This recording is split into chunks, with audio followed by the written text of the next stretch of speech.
नमस्कार दोस्तों, स्वागत है आपका प्रयागराज स्टेम चैनल पर।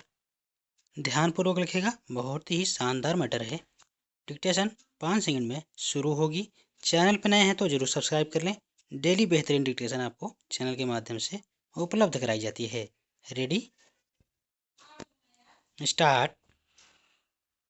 पश्चिमी मॉडल में धर्मनिरपेक्षता से आशय ऐसी व्यवस्था से है जहां धर्म और राज्यों का एक दूसरे के मामले में हस्तक्षेप ना हो।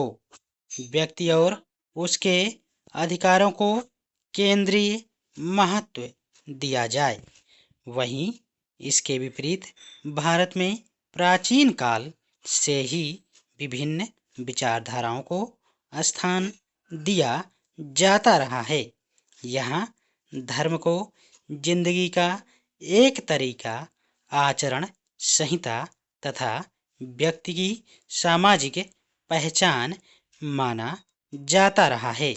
इस प्रकार भारतीय संदर्भ में धर्मनिरपेक्षता का मतलब समाज में विभिन्न धार्मिक पंथों एवं मतों का सह अस्तित्व, मूल्यों को बनाए रखने, सभी पंथों का विकास और समृद्ध करने की स्वतंत्रता तथा साथ ही साथ सभी धर्मों के प्रति एक समान आदर तथा सहिष्णुता विकसित करना रहा है।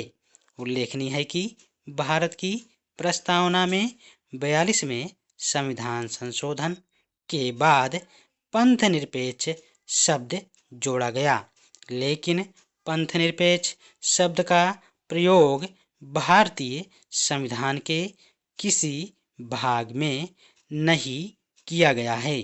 वैसे संविधान में कई ऐसे अनुच्छेद मौजूद हैं जो भारत को एक धर्मनिरपेक्ष राज्य साबित करते हैं। कभी कभी यह कहा जाता है कि भारतीय धर्मनिरपेक्षता पश्चिमी धर्मनिरपेक्षता की नकल भर है, लेकिन संविधान की ध्यान से पढ़ने से पता चलता है कि ऐसा नहीं है। भारतीय धर्मनिरपेक्षता पश्चिमी धर्मनिरपेक्षता से बुनियादी रूप से भिन्न है। पश्चिम की पूर्णतया अलगाववादी नकारात्मक धर्मनिरपेक्ष अवधारणा के विपरीत भारत की धर्मनिरपेक्षता समग्र रूप से सभी धर्मों का सम्मान करने की संवैधानिक मान्यता पर आधारित है। भारतीय धर्मनिरपेक्षता धर्म और राज्य के बीच संबंध विच्छेद पर बल नहीं देती है, बल्कि अंतर धार्मिक समानता पर जोर देती है। उल्लेखनीय कि भारतीय धर्मनिरपेक्षता ने अतः धार्मिक और अंतरधार्मिक वर्चस्व पर एक साथ ध्यान केंद्रित किया है।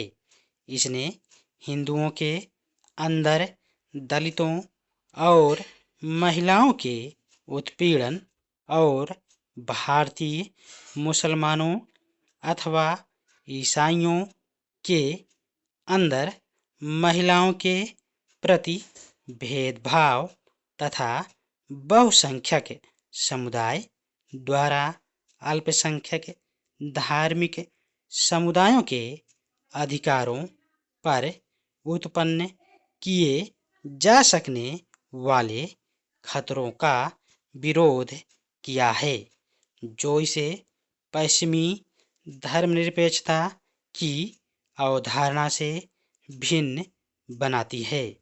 अध्यक्ष महोदय, मैं संसद में इस विधेयक पर बहस करना चाहता हूं कि यह विधेयक जन सामान्य के लिए बहुत उपयोगी सिद्ध होगा।